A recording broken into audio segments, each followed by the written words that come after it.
أعوذ بالله السميع العليم من الشيطان الرجيم بسم الله الرحمن الرحيم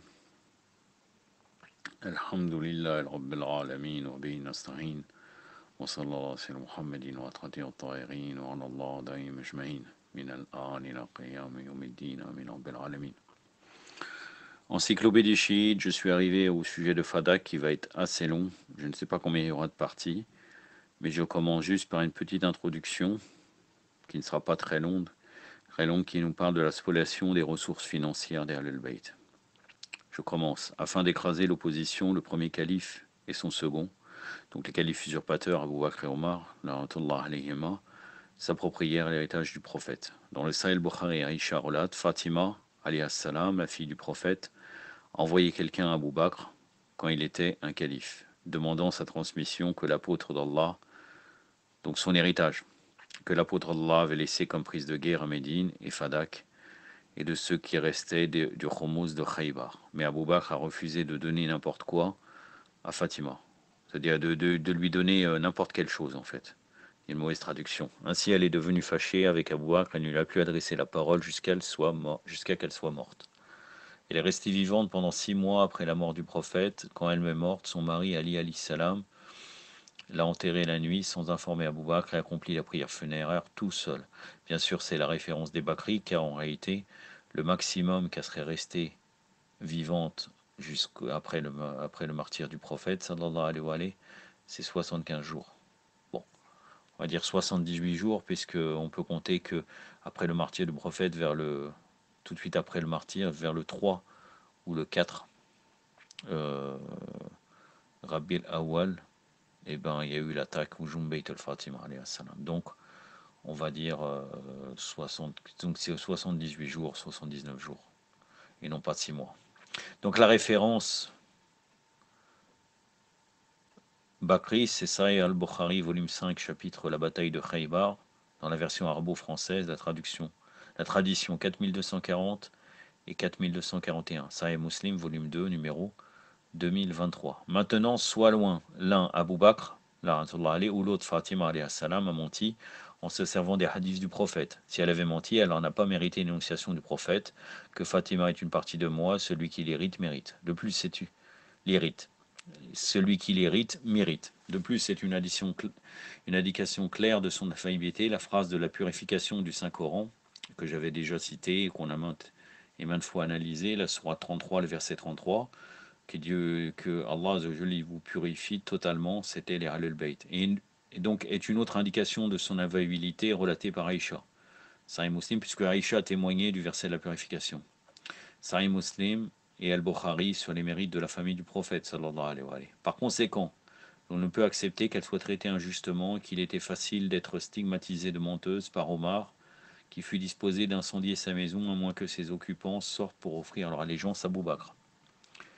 La conclusion est tellement logique, basée sur les traditions ci-dessus du Sahih Bukhari et du Sahih Muslim, que Fatima fut traitée injustement, car elle s'est mise en colère contre Abu Bakr et Omar, qui s'ensuivit qu'Allah et son prophète sont aussi en colère contre eux. Le refus d'Abu Bakr d'accorder les droits de Fatima, voire l'annexe, allait contre le texte du Saint-Coran. Comment peut-il être le successeur du prophète alors qu'il n'obéit pas à des textes clairs du Coran? Abu Bakr a relaté les propos du prophète sallallahu alayhi wa alayhi. Nous les prophètes ne laissons aucune transmission, ce que nous laissons devra aller à la charité. Cette allégation est fausse parce que le prophète ne peut contredire le Coran, qui dans 2 versets témoigne que les prophètes ont eu des héritiers. Donc, entre autres, même le discours de Fatima Zahra alayhi salam concernant l'héritage de Fadak, je ne sais pas si après il va être traité, elle a utilisé ces arguments-là. Et Salomon, Rita de David. Soleiman, Rita de Daoud. Salawatullah alayhima. La sourate 27, le verset 16. La sourate 27, c'est la sourate An-Naml, donc la sourate des fourmis. Le début du verset. A'udhu billahi samir al-ghanim min ash-shaytan rajim. Wa arisa Soleiman Daoud. Sadaqallahu al-aliyyul azim. Soleiman et David étaient des prophètes et très riches. Allah subhanahu wa ta'ala nous dit dans la sourate 19, le verset 5 et 6.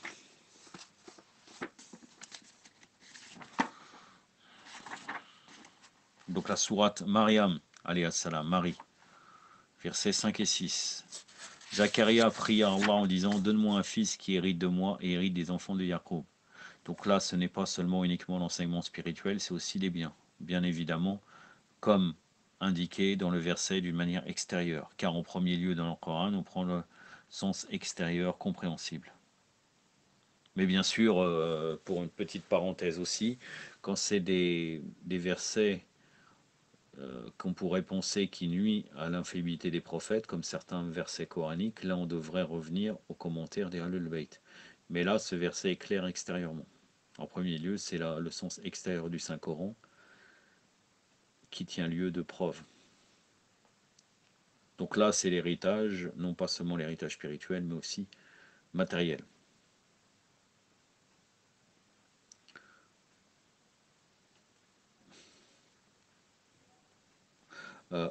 أعوذ بالله السميع العليم من الشيطان الرجيم فهب لي من لدنك وليا يرثني ويرث من آل يعقوب وآل يعقوب صدق الله العلي العظيم.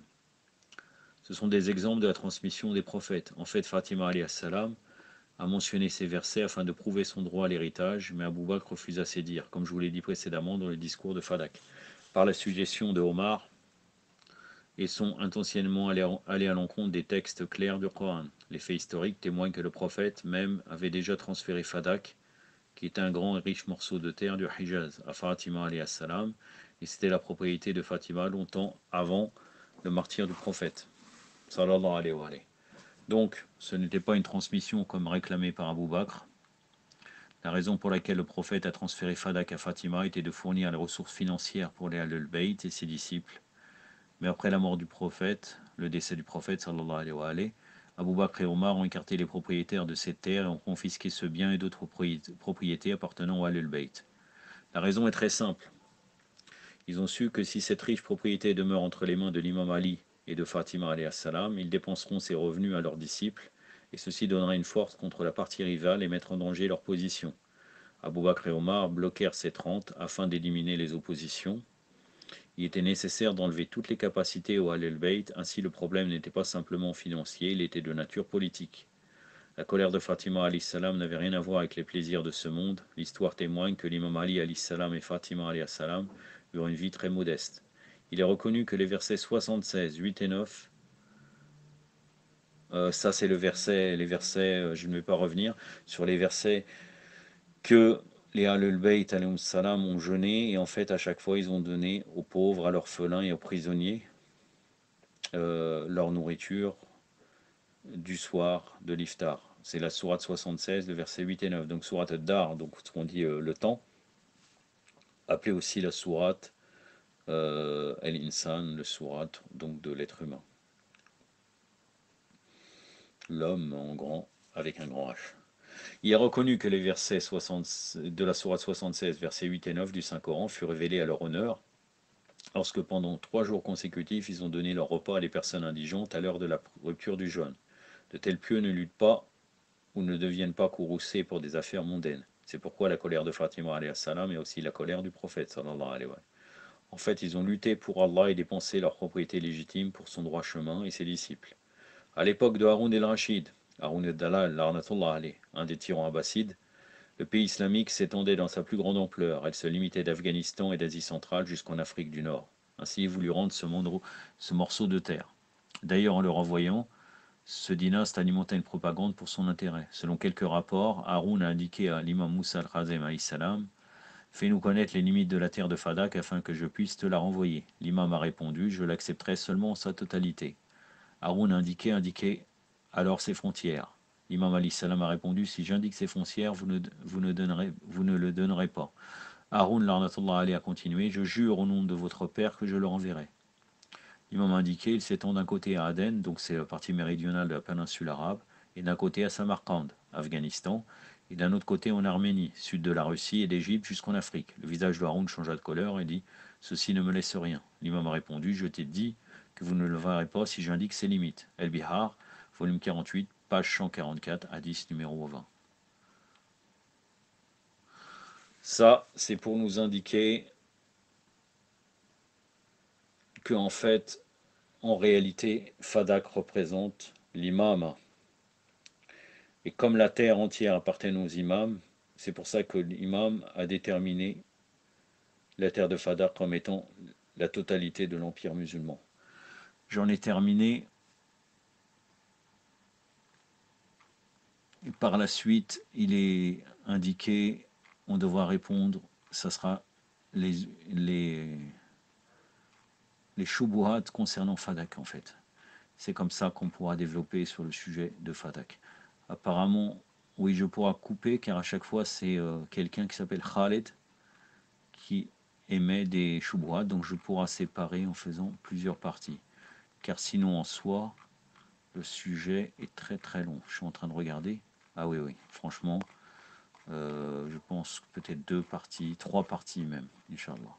أكتفي بهذا القدر وصلى الله على سيدنا محمد وعلى آله وصحبه أجمعين والسلام عليكم.